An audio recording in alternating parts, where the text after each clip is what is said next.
একে অপরে মিলে গড়ে ওঠা পৃথিবীটা সত্যি অনেক বেশি সুন্দর হয়। বন্ধুরা, এই অসাধারণ প্রসঙ্গটাকে কেন্দ্র করে আজকে আমি আপনাদের একটি বিদ্যালয়ের সুন্দর একটি গল্প শোনাবো।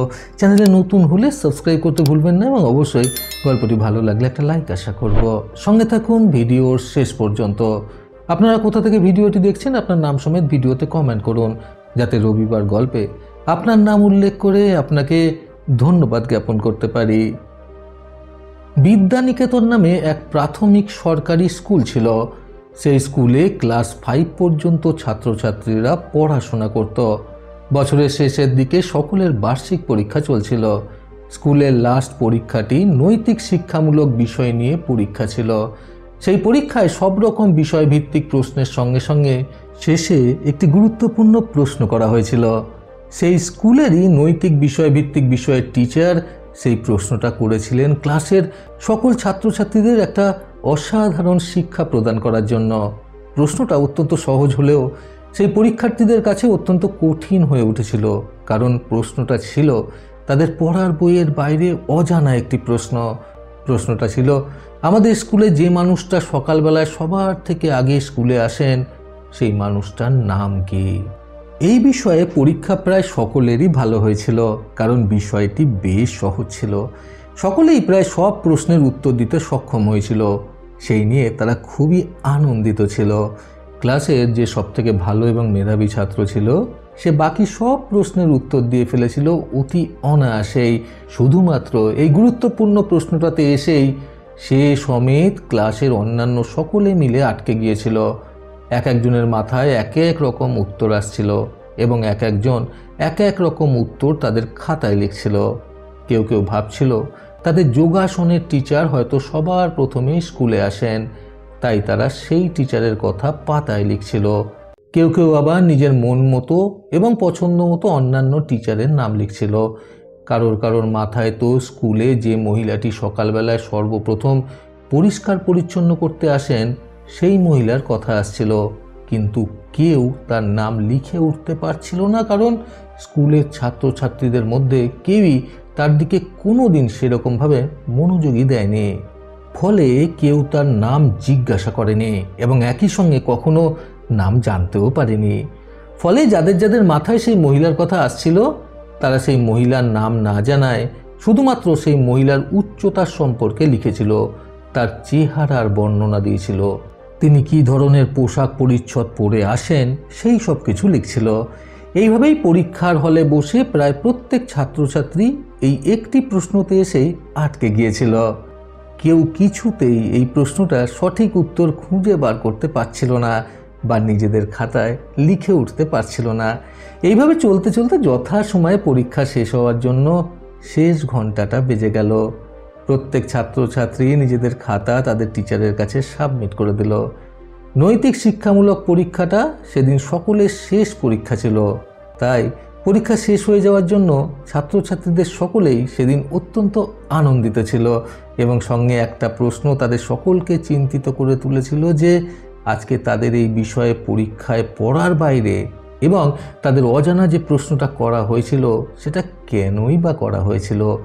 তাই প্রায় সকল ছাত্রছাত্রী মিলে তাদের নৈতিক শিক্ষামূলক বিষয়ের টিচারের কাছে গিয়ে বলল, স্যার, আজকে আমাদের নৈতিক শিক্ষামূলক বিষয়ের পরীক্ষাটা বেশ ভালোই হয়েছে, কিন্তু আমাদের প্রশ্নপত্রে সব প্রশ্নের শেষের দিকে একটি অজানা এবং বইয়ে পড়ার বাইরে একটি প্রশ্ন এসেছিল যে আমাদের স্কুলে সকালবেলায় যে মানুষটা প্রথম স্কুলে আসেন তার নাম কি? এটা আমরা এর আগে কখনো আমাদের বইতে পড়িনি। এই প্রশ্নের উত্তরটা কি হবে স্যার? বা এই ধরনের প্রশ্ন কেনই বা করা হয়েছিল জানতে পারি? এই কথা শুনে সেই নৈতিক শিক্ষামূলক বিষয়ের স্যার বললেন, আজকে একটি অসাধারণ শিক্ষা দেওয়ার জন্যই আমি তোমাদের সকল জানা প্রশ্নের ঊর্ধ্বে এই একটি অজানা প্রশ্ন তোমাদের প্রশ্নপত্রে জিজ্ঞাসা করেছিলাম। আমাদের স্কুলে যিনি সবার প্রথমে এসে আমাদের এই পুরো স্কুল প্রাঙ্গণটাকে এবং স্কুলের প্রত্যেকটি ঘর, অফিস, বাথরুম প্রত্যেকটি জায়গা পরিষ্কার পরিচ্ছন্ন করে রাখেন, সেই শ্রদ্ধেয় এবং আমাদের সকলের উপকারী মানুষটির নাম হলো উমা। তোমাদের সকলেরই উচিত এই মানুষটার নাম অবশ্যই জেনে রাখা, কারণ স্কুলে থাকাকালীন সময়ে তোমাদের প্রত্যেকের জীবনে পরিষ্কার পরিচ্ছন্নতা বজায় রাখার ক্ষেত্রে এই মানুষটার অবদান অনস্বীকার্য। উমাদি স্কুলে সকালবেলায় সবার আগে এসে স্কুল প্রাঙ্গণটাকে পরিষ্কার পরিচ্ছন্ন করে রাখে বলেই আমরা স্কুলে এসে সবকিছু সুন্দর এবং পরিষ্কার পরিচ্ছন্ন দেখতে পাই। আমাদের স্কুলটাকে আরও বেশি করে ভালোবাসতে পারি। এই কথা বলা শেষ হলে সেই টিচার আরও বলতে শুরু করলেন, তোমাদের সকলেরই জেনে রাখা ভালো যে আমাদের জীবনের চারপাশে এরকম আরও অনেক মানুষজন রয়েছে যারা নিঃস্বার্থভাবে এবং নিজেদের পেটের দায়ে আমাদের প্রতিনিয়ত উপকার করে চলেছেন, কিন্তু আমরা জেনে শুনে বা আমাদের অজান্তেই তাদের ওপরে সবসময় মনোযোগ দিয়ে উঠতে পারি না। কিন্তু এটা 100% সত্যি যে আমাদের জীবনটাকে কিছু শতাংশ হলেও সুন্দর করে তোলার জন্য তাদের প্রত্যেকের হাত রয়েছে। কাজেই আমরা যদি আমাদের প্রতিদিনের কাজে সাহায্যকারী সেই মানুষগুলোকে মনে রেখে তাদেরকে তাদের কাজ করার জন্য বাহবা জুগিয়ে চলতে পারি এবং তাদেরকে তাদের যোগ্য সামান্য সম্মানটুকু দিতে পারি, তাহলে আমাদের নিজেদের জীবনটাই আরও অনেকটা সহজ হয়ে উঠবে এবং তারাও নিজেদের কাজে আগ্রহী হবেন। বন্ধুরা, জীবন সুন্দর করতে আজকের এই সুন্দর গল্প থেকে শিক্ষণীয় 3টি কথা সর্বদা মনে রাখুন। প্রথমত, অন্যের ওপর যত্নশীল হওয়াটা এবং অন্যের ভালো করাটা আর সাথে সাথে অন্যের ভালো দেখাটাও জীবনে অর্জিত এক অত্যন্ত ভালো শিক্ষা। দ্বিতীয়ত, আমাদের উপরে করা অন্যের নিঃস্বার্থ উপকার করাটাকে আমাদেরকে দুচোখ খোলা রেখে দেখতে হবে এবং তাদের প্রতি আগ্রহী হয়ে তাদের যোগ্য সম্মানটুকু তাদেরকে প্রদান করতে হবে।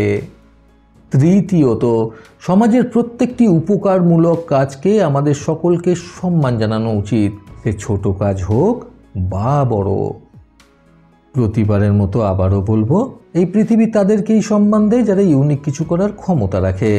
সকলের সুস্থ এবং সুন্দর জীবন কামনায় প্রকৃত জীবন থেকে আমি সন্তু চক্রবর্তী আবার আসবো নতুন সুন্দর শিক্ষণীয় একটি ছোট গল্পের সাথে। ভালো শুনুন, ভালো থাকুন। ধন্যবাদ।